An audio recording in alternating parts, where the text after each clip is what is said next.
Welcome back, my dear friends. We are starting a new chapter, the name of which is payment of tax. GST की payment करनी होती है, उसके बारे में हम बहुत सारी चीज़ें आज जानने वाले हैं। कोई भी पेमेंट करने के लिए आपको सबसे पहले चालान बनाना पड़ता है, चालान जनरेट करना पड़ता है। तो सिमिलरली जो जीएसटी की पेमेंट है उसके लिए भी आपको चालान जनरेट करना पड़ेगा, और ये चालान आप ऑनलाइन जनरेट कर सकते हैं जीएसटी पोर्टल पर, यानी कि gst.gov.in। इस वेबसाइट पर आपको जाना होगा। वेबसाइट पे जाने के बाद आपको लॉगिन करना होगा। लॉगिन करने के बाद आपको अपना चालान जनरेट करना होगा। मैं आपको यहाँ पर दिखा देता हूँ कि चालान दिखता कैसा है। जीएसटी चालान, अभी सर्च भी किया था थोड़े टाइम पहले। ये आपके सामने जो है जीएसटी चालान ओपन हो गया है। इसका फॉर्म नंबर है GST PMT 06। आप यहाँ देख सकते हैं कि चालान जो जनरेट हुआ है वो 12 सितंबर 2017 को हुआ है। पुराना चालान है भैया, 3-4 साल पुराना है, हमें क्या करना। और इसकी एक्सपायरी डेट है 27 सितंबर 2017, 27 सितंबर 2017, यानी कि जनरेट होने के 15 दिन तक ये वैलिड रहता है और उसके बाद ये एक्सपायर हो जाता है। क्या ये बात हमने लिखी है? The answer is yes. E challan is valid for 15 days.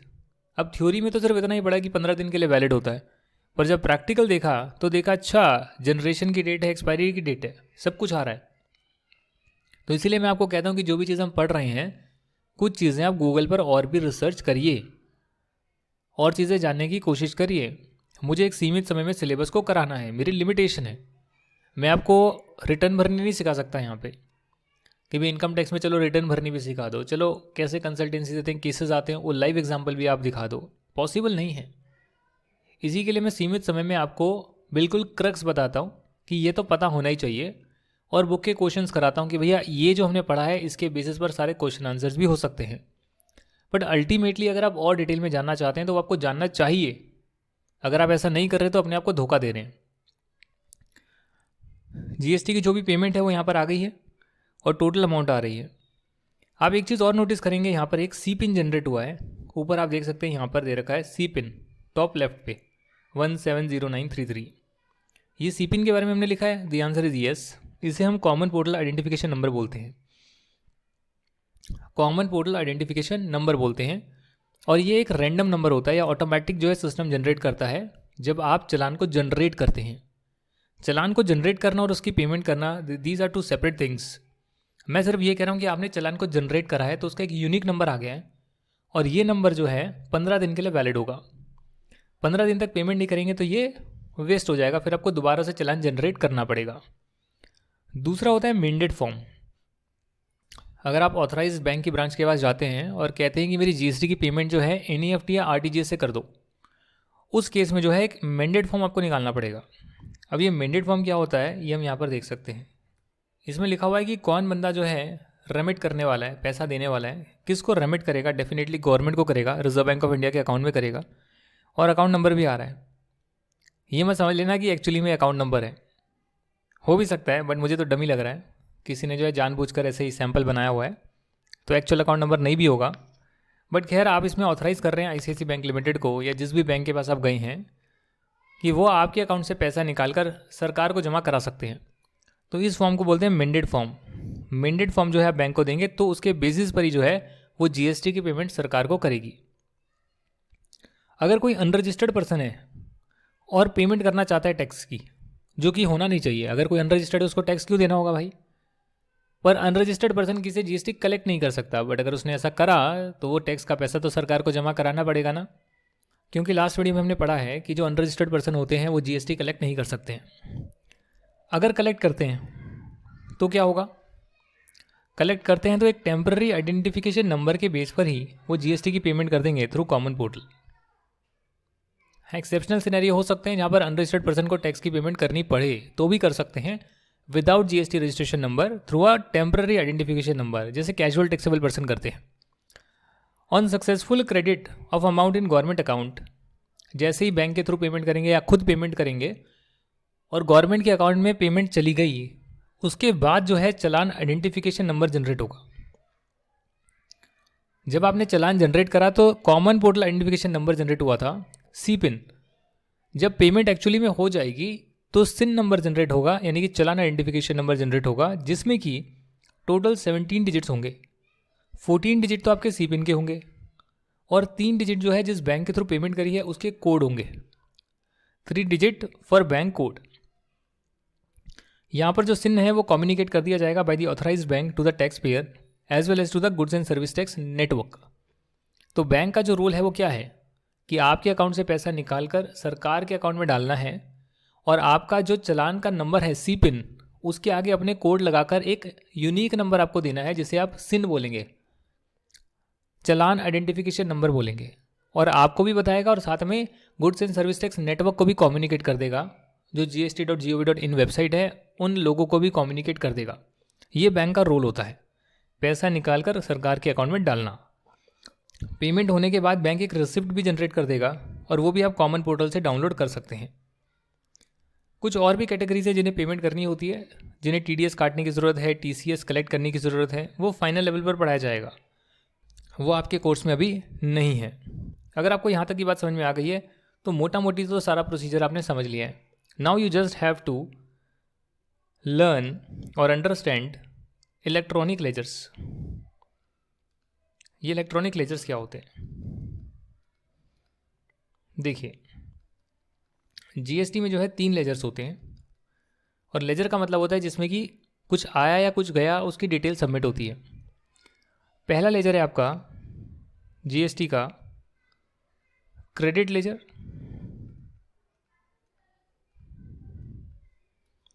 एक है कैश लेजर। लेजर अकाउंट आपने अकाउंटेंसी में देखे होंगे, सेम वैसे ही है। एक है लाइबिलिटी लेजर।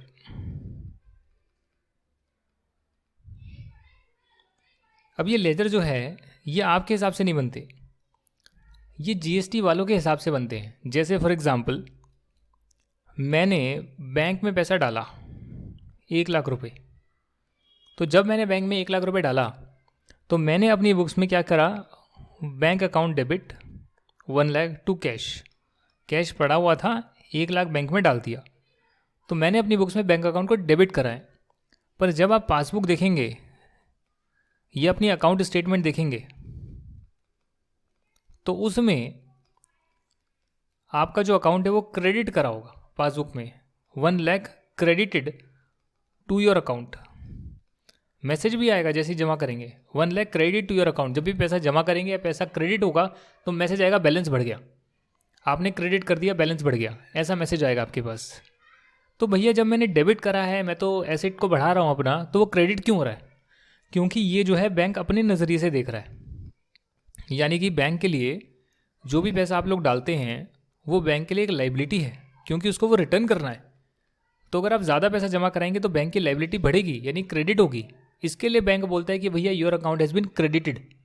जितने भी करंट अकाउंट है, जितने भी सेविंग अकाउंट है, उसकी लंबी चौड़ी लिस्ट आ रही है, बहुत लंबी, 1 लाख 1 करोड़ जितने भी अकाउंट होल्डर्स हैं।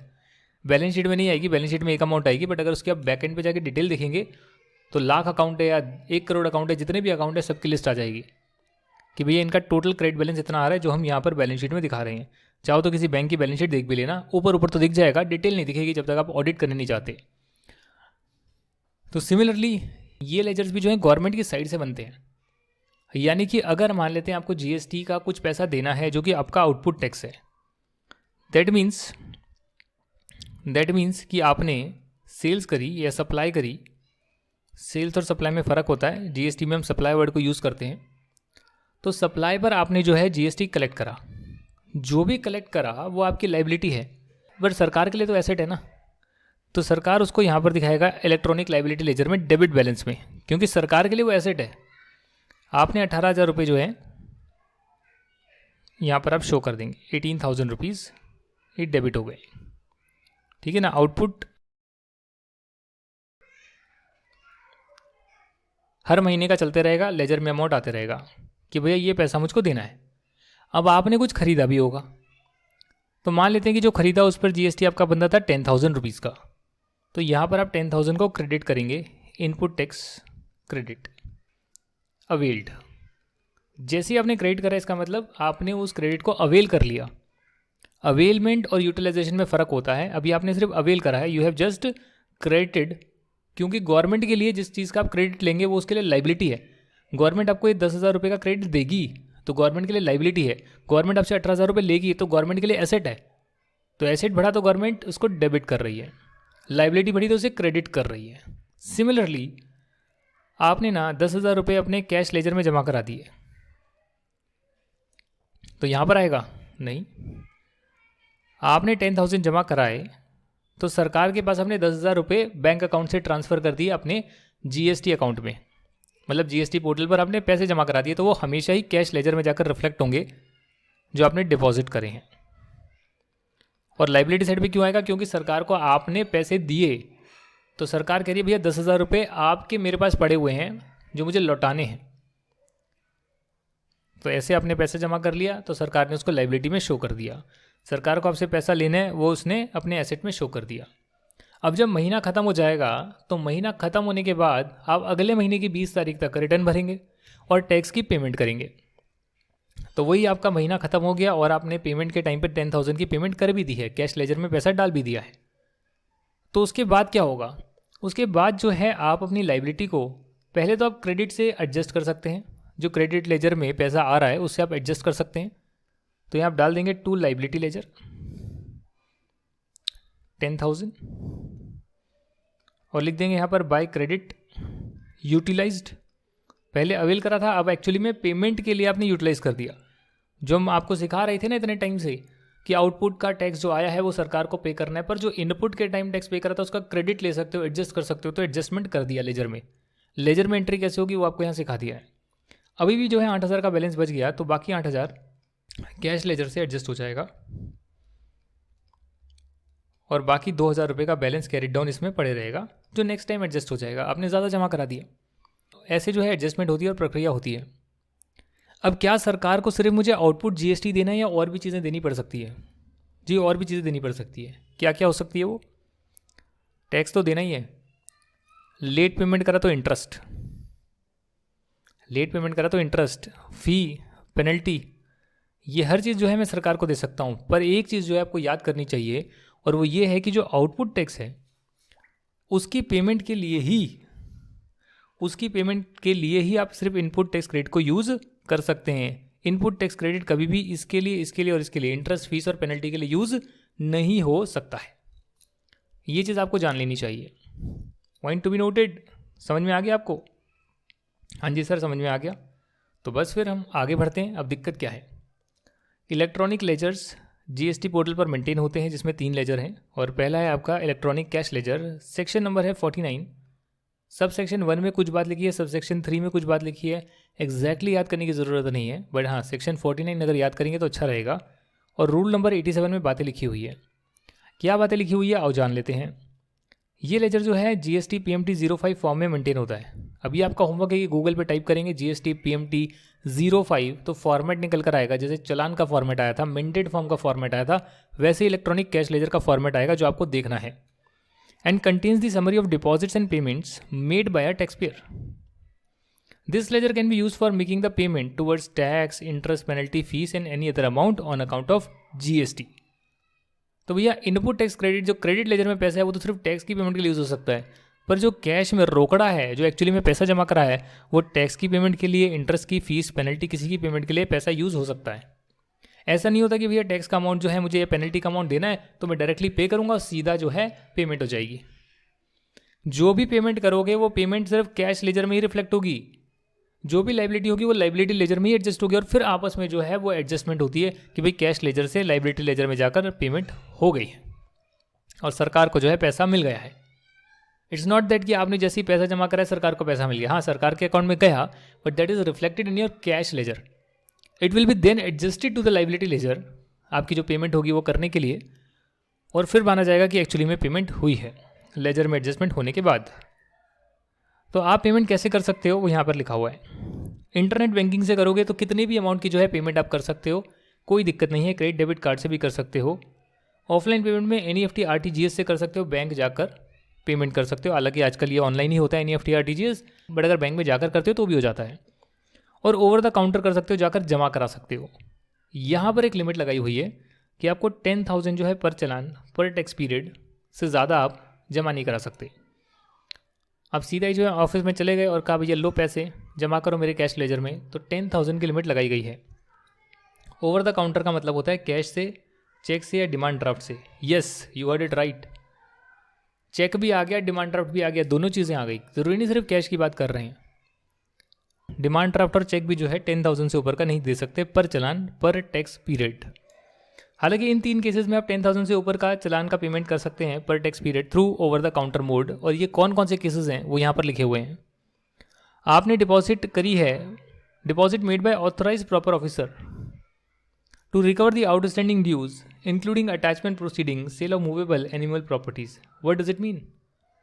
मतलब कि प्रॉपर ऑफिसर ने कुछ कार्रवाई आप पर ऑलरेडी कर चुके थे, वो आपके ड्यूज आउटस्टैंडिंग थे, उसकी कार्रवाई चल रही थी और आपकी प्रॉपर्टी को अटैच कर दिया। मतलब कि आपकी प्रॉपर्टी बेचकर पैसा निकालेंगे, निकालने के बाद जमा कराएंगे और वो प्रॉपर ऑफिसर पैसा जमा करा रहा है, या आपके जो एसेट्स हैं उसको बेचकर जमा करा रहा है, तो वो पैसा जमा करा सकता है। कोई इन्वेस्टिगेशन हुई है, इन्वेस्टिगेशन के दौरान कोई अमाउंट जो है कलेक्ट हुई है, उसको जमा कराया जा रहा है, वो भी जमा कराया जा सकता है। यह deposit made by person notified by the commissioner, commissioner ने किसी इंसान को नोटिफाई करा है तो वो इंसान भी पैसे जमा करा सकता है। तो ये लोग जो हैं पैसे जमा करा सकते हैं ओवर द काउंटर 10,000 से ऊपर होने पर भी। Now the interesting thing is कि जो भी आपके मेजर हेड्स बने हुए हैं, यानी IGST के लिए जमा करा रहे हैं, CGST या SGST या सेस के लिए जमा करा रहे हैं, इन सभी मेजर हेड के हर हेड के 4 माइनर हेड हैं। यानी कि IGST में भी आप टैक्स की पेमेंट कर रहे हैं, इंटरेस्ट की पेमेंट कर रहे हैं, पेनल्टी की पेमेंट कर रहे हैं, फीस की पेमेंट कर रहे हैं, या अदर्स कोई और पैसा दे रहे हैं जो इसमें नहीं आता है।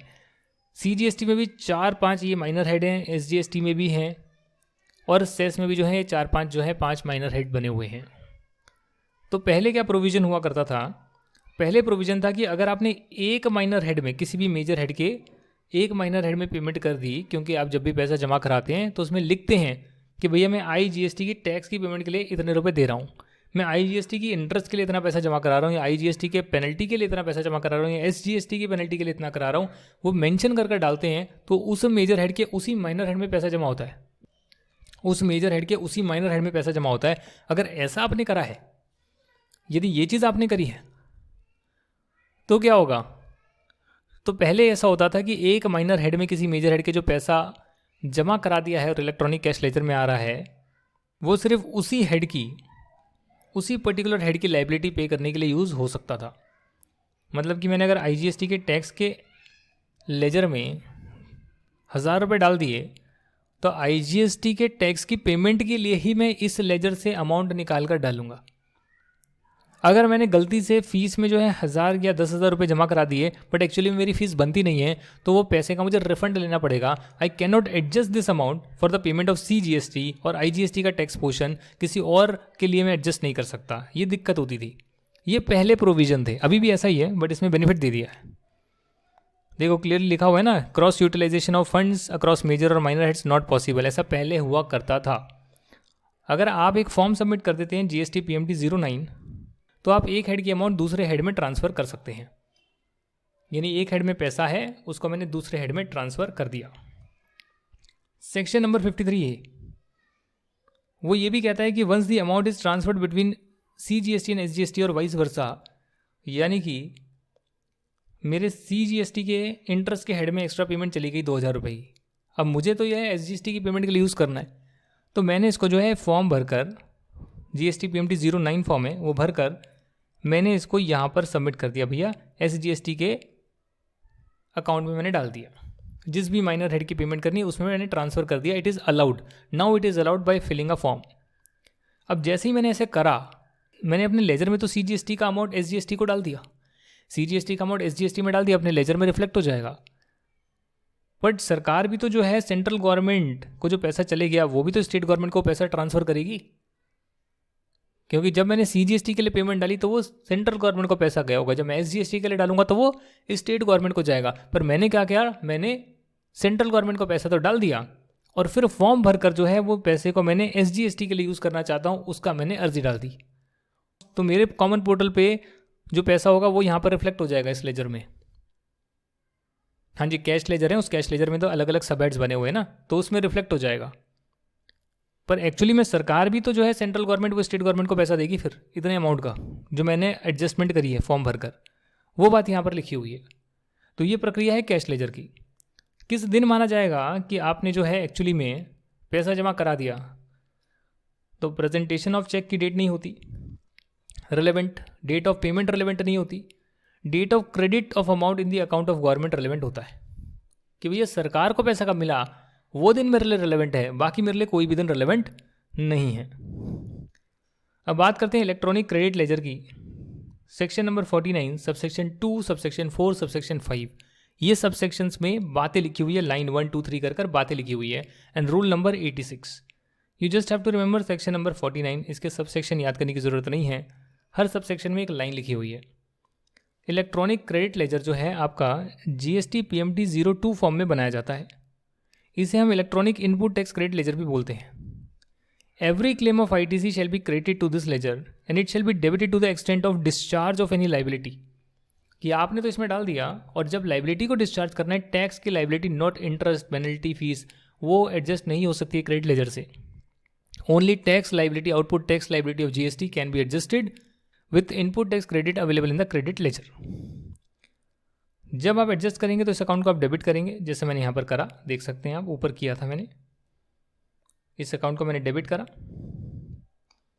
और कॉरस्पॉन्डिंगली लाइबिलिटी अकाउंट को मैंने क्रेडिट करा। ठीक है ना।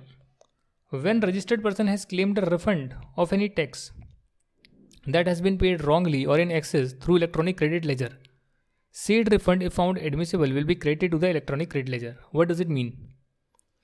इसका मतलब कि आपका आउटपुट टैक्स आपने गलती से ज़्यादा शो कर दिया, आपने गलती से जो है 22,000 शो कर दिया और आपके यहाँ पर ITC में बैलेंस भी 18,000 का पड़ा हुआ था, 18,000 के 28,000 का पड़ा हुआ था, और आपने सारी की सारी पेमेंट भी, जो ज़्यादा आउटपुट टैक्स बनता था इसकी ज़्यादा पेमेंट भी आपने क्रेडिट लेजर से कर दी। अब बाद में पता लगा कि भैया इतना तो मेरा टैक्स बनता ही नहीं था, पर क्रेडिट तो आपने पूरा यूज़ कर लिया। तो जो आपने एक्स्ट्रा टैक्स पे कर दिया है थ्रू योर क्रेडिट लेजर, वो पोर्शन, ये यानी कि 4,000 रुपये, इस केस में 18,000 बनता था, 22,000 का आपने गलत दिखा दिया और उसकी पेमेंट भी क्रेडिट लेजर से कर दी। तो 4,000 एक्स्ट्रा जो बनता था, 4,000 जो आपका एक्स्ट्रा बनता था, मतलब 4,000 जो एक्स्ट्रा पे कर दिया, वो रिफंड हो जाएगा, इलेक्ट्रॉनिक क्रेडिट लेजर में क्रेडिट हो जाएगा। ये बात यहाँ लिखी हुई है। और इलेक्ट्रॉनिक क्रेडिट लेजर से आप सिर्फ GST की अमाउंट एडजस्ट कर सकते हैं, इंटरेस्ट पेनल्टी लेट फीस की अमाउंट एडजस्ट नहीं कर सकते। ये भी बहुत इंपॉर्टेंट पॉइंट है।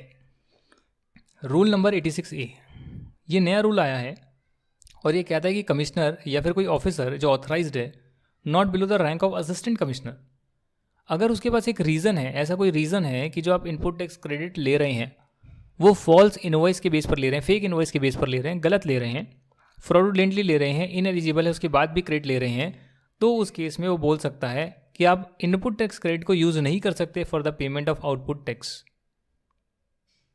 और रिफंड क्लेम नहीं कर सकते इनपुट टैक्स क्रेडिट का अगर उसको ऐसा लगता है।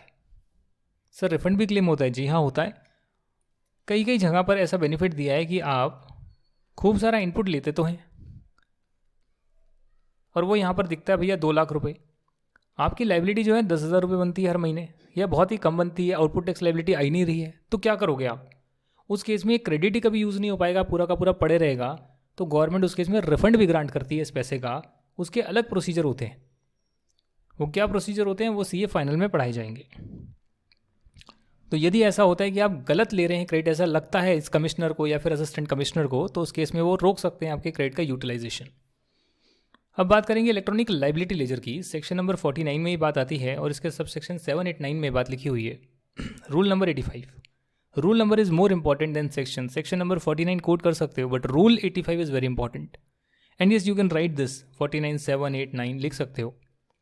7, 8, 9 ऐसे लाइन में लिखे हुए हैं, समझे आप। 49, 7, 49, 8, 49 सब सेक्शन 9।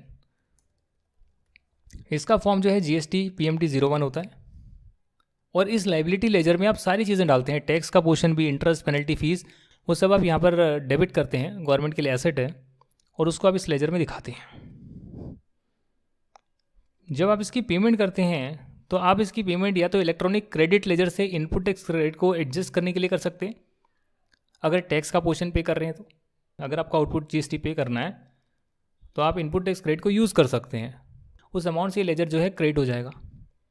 और अगर फिर भी बच गया पैसा है, इंटरेस्ट पेनल्टी फीस का पैसा देना, लेट फीस का पैसा देना है, तो आप कैश लेजर से ही पेमेंट कर सकते हैं। तो कैश लेजर डेबिट हो जाएगा, ये लेजर क्रेडिट हो जाएगा। डेबिट क्रेडिट नहीं समझ में आया तो 11th क्लास दोबारा से पढ़कर आइए। The amount payable on reverse charge basis और amount payable under composition scheme, very important. Interest, penalty, fees की अमाउंट, ये सारी अमाउंट जो है ये सिर्फ कैश लेजर से ही पे हो सकती है, इलेक्ट्रॉनिक क्रेडिट लेजर से पे नहीं हो सकती है। Very very important. Order of discharge of liability of taxable person क्या हो सकती है? देखिए, जब भी आप टैक्स की पेमेंट करते हैं या फिर आपने एक इकट्ठे अमाउंट पे कर दिया, डेफिनेटली टैक्स के लिए आप पे करेंगे, या जिस भी पर्टिकुलर हेड के लिए पे कर रहे हैं उसी के लिए आप पे करेंगे। मेजर और माइनर हेड मैंने आपको कराए, तो पेमेंट तो आपने कर दी, बट बाय डिफ़ॉल्ट ये माना जाएगा कि जो भी आपने पेमेंट करी है उसमें पहले सारी पेमेंट आपने अपनी पिछले टैक्स ड्यूज के लिए करी है, उसके बाद आपने करंट पीरियड के टैक्स की पेमेंट करी है, और उसके बाद भी अगर एक्स्ट्रा अमाउंट पे करी है then it will be deemed कि अगर कोई डिमांड आई थी, ये डिपार्टमेंट ने कहा था कि भी इतना एक्स्ट्रा टैक्स आपका देना बनता है जो रह गया है, फिर आपने उसके लिए पेमेंट करी है, इस ऑर्डर में ही पेमेंट मानी जाएगी। हो सकता है ना कि आपका पिछला टैक्स बन रहा हो 1000 रुपये का, जीएसटी का ही टैक्स का पोर्शन है जी, करंट टैक्स बन रहा हो 500 का और डिमांड भी आई हो 200 रुपये की, तो टोटल बन गया 1700 रुपये। आपने टैक्स की पेमेंट ही करी है, टैक्स के हेड में ही पे करा है, पर आपने क्या करा, 1300 रुपये पे कर दिए, 1300 रुपये। तो माना जाएगा कि आपने ये तो 1000 रुपये पूरे पे कर दिए जो पिछले टैक्स पीरियड के थे, और करंट टैक्स के भी आपने 300 रुपये पे कर दिए, 200 रुपये बाकी हैं, और 200 की डिमांड भी आई हुई है, वो भी अभी बाकी है, नहीं दिया है, तो उसके हिसाब से इस पर और इंटरेस्ट लगेगा। तो इसलिए जो है ये भी बताया हुआ है कि ऑर्डर ऑफ डिस्चार्ज क्या माना जाएगा। अगर किसी ने टैक्स का अमाउंट गलती से दे दिया है, ज़्यादा पे कर दिया है, तो उसको भी रिफंड ग्रांट बाद में हो जाता है, उसमें कोई दिक्कत की बात नहीं है। इसी के साथ आपका ये चैप्टर लगभग कंप्लीट हो गया है। सिर्फ एक एग्जाम्पल मैंने अभी इंट्रोड्यूस करा था, वो मैं आपके साथ डिस्कस करूँगा और इसको हम कंप्लीट कर लेंगे। ये देखिए, what happens if the taxable person files return but does not make payment of tax. Return भर दी और टैक्स नहीं दिया तो उस केस में आपकी रिटर्न वैलिड मानी नहीं जाएगी, और अगर आप इनपुट टैक्स क्रेडिट का बेनिफिट लेना चाहते हैं तो वो सिर्फ आप वैलिड रिटर्न के थ्रू ही ले सकते हैं, अदरवाइज आप नहीं ले सकते जी, कोई फ़ायदा नहीं होएगा। Utilisation of input tax credit, ये मैं आपको ऑलरेडी इंट्रोडक्शन में करा चुका हूँ कि सबसे पहले जो है आप आईजीएसटी को यूज़ करेंगे और आईजीएसटी का क्रेडिट आप ख़त्म कर देंगे।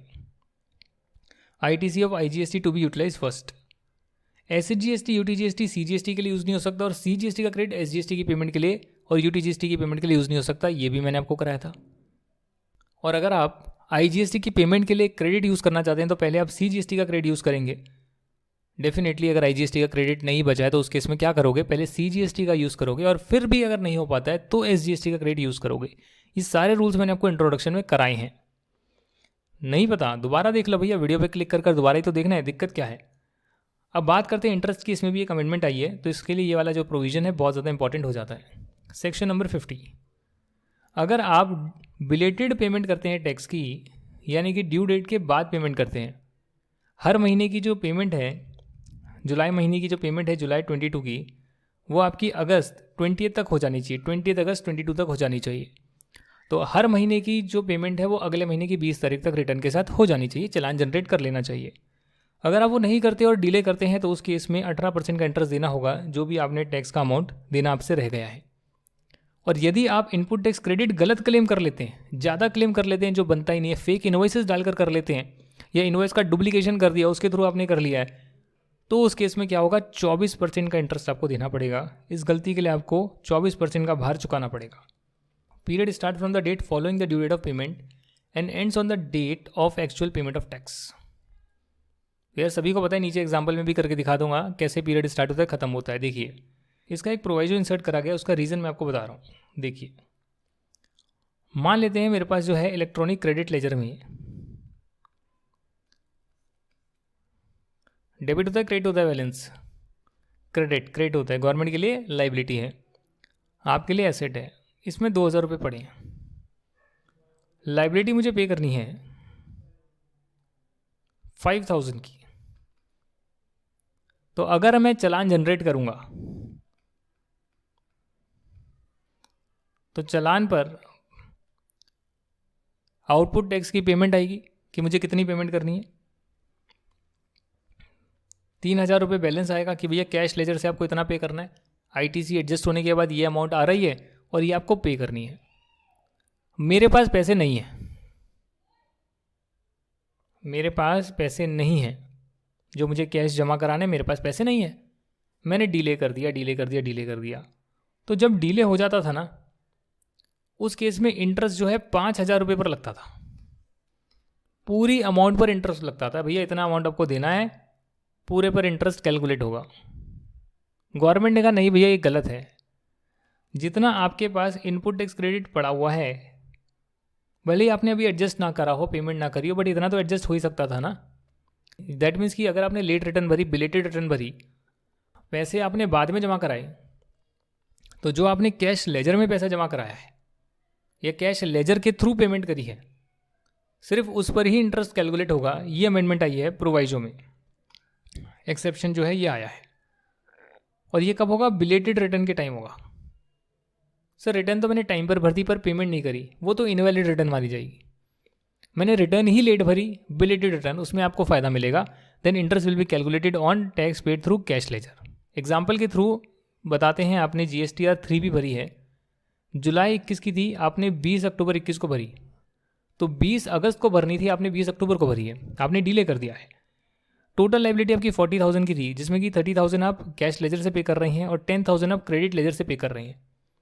तो यहाँ पर जो डिले हो गया है वो 21वें अगस्त से हुआ, 21 अगस्त, क्योंकि हर महीने के बाद जो नेक्स्ट महीना आता है उसकी 20 तारीख तक रिटर्न भरनी होती है, और 20 अगस्त तक आपने रिटर्न नहीं भरी तो 21 अगस्त से आपका पहला दिन काउंट हो गया डिफ़ॉल्ट का, और ये चलेगा आपका 20 अक्टूबर तक। तो टोटल निकल कर आ गए 60 डेज़। सर 20 तक चलेगा। देखिए वैसे तो आपके अगस्त में जो है 21 से अगर मैं देखूँ तो 21, 22, 23, 24, 25, 26, 27, 28, 29, 30, 31, तो 11 दिन आपके अगस्त के हो गए, 30 दिन आपके सितंबर के हो गए, और 19 दिन आपके अक्टूबर के हो गए जी, क्योंकि 20 अक्टूबर को तो पेमेंट कर दी ना सर, आपने 20 अक्टूबर को तो पेमेंट कर दी है, तो 19 अक्टूबर तक डेज काउंट करेंगे तो 60 दिन निकल कर आएंगे। अब जब आपको इंटरेस्ट कैलकुलेट करना है तो भले ही आपको टोटल लाइबिलिटी आपकी 40,000 की हो, जो आप इलेक्ट्रॉनिक कैश लेजर से पेमेंट कर रहे हैं 30,000 की, सिर्फ उस पर ही आप इंटरेस्ट कैलकुलेट करेंगे, क्योंकि बाकी 10,000 तो आपके पास क्रेडिट लेजर में पहले से पड़ा ही था। तो इस पर 18% का इंटरेस्ट कैलकुलेट होगा 60 डेज़ का। अगर आपने यहाँ पर एक बात नोटिस करी होगी तो इसमें आप एक करेक्शन कर लीजिए, ये इंटरेस्ट पर एनम है, साल का इंटरेस्ट है पर एनम, इसमें आप करेक्शन कर लीजिएगा। तो क्योंकि 60 दिन का डिले था इसके लिए आपने 18% लगाया पूरे साल का, तो 60 दिन का कितना होगा डिवाइडेड बाय 365, ये निकल कर आ गया 888 रुपीज़। ये क्यों किया गया है? बिकॉज GST पोर्टल पर आप पार्ट पेमेंट नहीं कर सकते हैं टैक्स की, कि भाई मैं थोड़ा सा टैक्स देना चाहता हूँ दे देता हूँ, नहीं, या तो पूरी होगी पेमेंट या नहीं होगी, चलान जनरेट होगा पूरे पर। तो पर्सन जिसके पास ITC अवेलेबल था बट उसने बिलेटेड रिटर्न फाइल करी, वो पूरी ग्रॉस लाइबिलिटी पर, ग्रॉस टैक्स लाइबिलिटी पर पैसा देता था, टैक्स का अमाउंट पे इंटरेस्ट देता था। रीसेंट अमेंडमेंट आ गई और कहा कि अगर आप लेट रिटर्न भरते हैं तो इंटरेस्ट आप सिर्फ उसी पोर्शन पर देंगे जो आप कैश लेजर के थ्रू पेमेंट कर रहे हैं। अगर आपने रिटर्न टाइम पर फाइल करी होती, मान लेते हैं, still later on if it is found, it कर लेना, if it is found that there is some shortfall of tax, इस केस में आप इंटरेस्ट को पूरा ही ग्रॉस टैक्स लाइबिलिटी पर देंगे, क्योंकि आपने रिटर्न तो टाइम पर फाइल करी थी पर टैक्स का शॉर्टफॉल हो गया। इस केस में बेनिफिट नहीं दिया है, अगर रिटर्न लेट फाइल कर रहे हैं उस केस में बेनिफिट आपको दिया है। अब भाई एक्ट की भाषा ही है, उस हिसाब से इंटरप्रेट करना पड़ेगा। पेमेंट ऑफ इंटरेस्ट सिर्फ आप कैश लेजर से ही कर सकते हैं, ये मैं आपको ऑलरेडी करा चुका। इलेक्ट्रॉनिक क्रेडिट लेजर से सिर्फ टैक्स का पोर्शन एडजस्ट होता है, इंटरेस्ट, पेनल्टी, रिवर्स चार्ज की पेमेंट, ये सब पेमेंट नहीं होती है। क्रेडिट लेजर से ये सब पेमेंट नहीं होती है। इसी के साथ आपका जो है पेमेंट ऑफ टैक्स कंप्लीट हो गया है। एक क्लास में पूरा चैप्टर डिस्कस कर लिया है, आई होप आपको समझ में आया होगा। अब आप इसकी रिवीजन करिए, अच्छे से पढ़िए, गूगल पर रिसर्च करिए और चीज़ें जानिए। ये आपका होमवर्क है। होमवर्क करते हैं कुछ? कितनी पढ़ाई करते हैं आप मुझे बताइए, सच्ची सच्ची बताइए आप। मैं अगर आपको आधे घंटे में कोई चीज़ बता रहा हूँ तो उसके पीछे 2 घंटे आपको और देने हैं। क्या वो देते हैं क्या? कि भाई हम खुद से भी तो एफर्ट कर लें, एक बार नोट्स खुद पढ़कर देख लेते हैं, फिर स्टडी मटेरियल रीड कर लेते हैं। मैं आपको सिर्फ सेल्फ स्टडी में मदद कर रहा हूँ मैं आपकी सेल्फ स्टडी में आपकी मदद कर रहा हूँ। हाँ जी, खुद पढ़ने बैठोगे चीज़ें नहीं समझ में आएगी, नोट से आसान भाषा में समझा दी तो चीज़ें समझ में आएगी जब पढ़ोगे। बुक के क्वेश्चन खुद कर रहे हो, अटक रहे हो, एक बार डिस्कस कर लिए, चीज़ें समझ में आ गई, नेक्स्ट टाइम करोगे हो जाएगी। आपकी हेल्प कर रहा हूँ। अगर आप ये समझ रहे हैं कि बस हम इतना ही कर लेते हैं और हो गया, नहीं सर, आपको खुद से पढ़ाई करनी है। मेरे लेक्चर से आपकी थोड़ी सी मदद हो गई है बस, यही मेरा बेसिक पर्पस है। बाकी सेल्फ स्टडी वाला ही पास होगा, चाहे आप कहीं से भी पढ़ लें जी। आप 50,000 रुपये लगा कर पढ़ लें या फिर आप 10,000 रुपीज़ लगा कर पढ़ लें, आपकी चॉइस है। पास तो वही बच्चा होगा जो सेल्फ स्टडी करेगा, अपनी मेहनत करेगा, डाउट लेकर आएगा, पूछेगा, क्वेश्चन दिमाग में अराइज होंगे, उस पर रिसर्च करेगा, वही इंसान पास होगा। ये मेरे वर्डिक्ट है। Thank you very much for watching this. Will start a new chapter, I think tax invoice start करेंगे। तब तक के लिए बहुत बहुत धन्यवाद।